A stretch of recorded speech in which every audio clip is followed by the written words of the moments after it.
Gold trusted gold buyers తాకట్టులో ఉన్న బంగారాన్ని విడిపించి ఈ రోజు ఉన్న మార్కెట్ ధరకే కొనబడును. మరిన్ని వివరాలకు సంప్రదించండి 7771077720. ఆంధ్రప్రదేశ్ రాష్ట్రంలో కూటమి ప్రభుత్వం అధికారంలోకి వచ్చినాక గత ప్రభుత్వంలో లెక్కర్ స్కామ్ జరిగిందంటూ కూడా అనేక మందిని అరెస్టు చేయడం జరిగింది. రిమాండ్ కూడా తరలించినటువంటి పరిస్థితి. ముఖ్యంగా మనం చూసుకున్నట్లయితే చిత్తూరు జిల్లా నుంచి చంద్రగిరి మాజీ ఎమ్మెల్యే చెవిరెడ్డి భాస్కర్ రెడ్డి కూడా ప్రజెంట్ ఇంకా రిమాండ్లో ఉన్నటువంటి పరిస్థితి.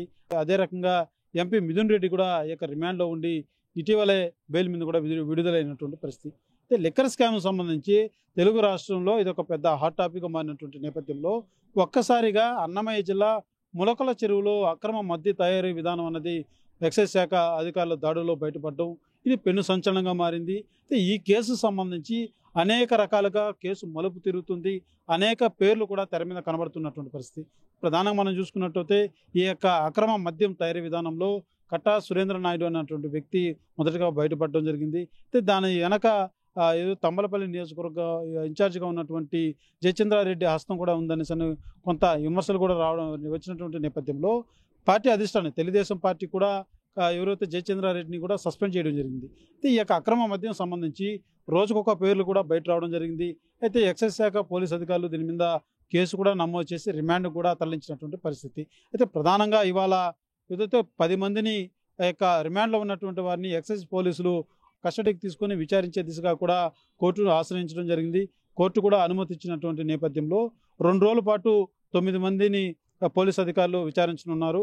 3 రోజుల పాటు కట్టా సురేంద్ర నాయుడు ఎవరైతే ఉన్నారో అతన్ని 3 రోజుల పాటు విచారించి తర్వాత రిమాండ్కు అప్పచెప్పేటువంటి పరిస్థితి ఉంది. అయితే కట్టా సురేంద్ర నాయుడు అన్నది ఎటువంటి ఆధారాలు అతని చేత ఉన్నాయి, ఎటువంటి సమాచారం పోలీసులకు తెలియజేయబోతున్నాడు అన్నటువంటి ఒక ఆసక్తికరమైనటువంటి అంశం మాత్రం అన్నమయ్య జిల్లాలో మెదులాడుతుందని చెప్పాలి. అయితే ప్రధానంగా ఇప్పటికే ఎవరైతే జనార్దన్ రావు అన్నటువంటి వ్యక్తి ఒక సెల్ఫీ వీడియో రిలీజ్ చేయడం జరిగింది.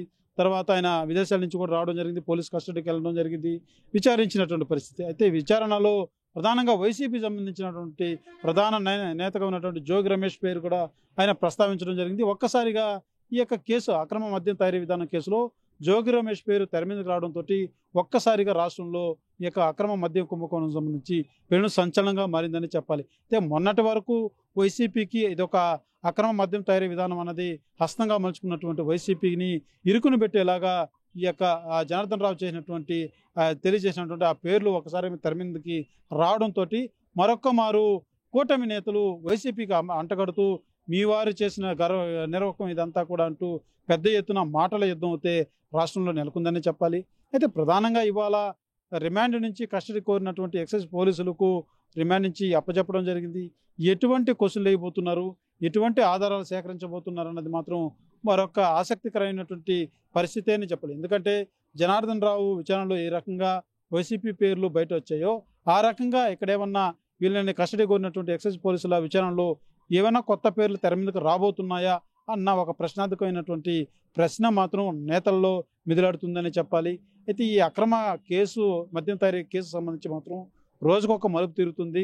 ప్రధానంగా రాజకీయంగా కూడా పెద్ద చర్చగా మారుతుందని చెప్పాలి. అయితే ఈ 3 రోజుల కస్టడీలో ఎటువంటి ఆధారాలు, ఎటువంటి అక్రమ మద్యం సంబంధించి ఎవరు బడా నేతల పేర్లు ఏమన్నా రాబోతున్నాయో వేచి చూడాల్సిన పరిస్థితి మాత్రం నెలకొందనే చెప్పాలి. కెమెరా పర్సన్ కోటితో సురేష్, RTV, తిరుపతి. తెలుగులో న్యూస్ కి ఫాస్టెస్ట్ యాప్ ఇప్పుడు టోటల్లీ న్యూ అవతార్లో జస్ట్ 5 సెకండ్స్ లో కంప్లీట్ న్యూస్, సోషల్ మీడియాలో ట్రెండ్స్ కి one stop solution, live TV app voice search option తో ఇప్పుడే డౌన్లోడ్ చేయండి లేదా అప్డేట్ అయిపోండి. యాప్ లింక్ డిస్క్రిప్షన్ లో ఉంది.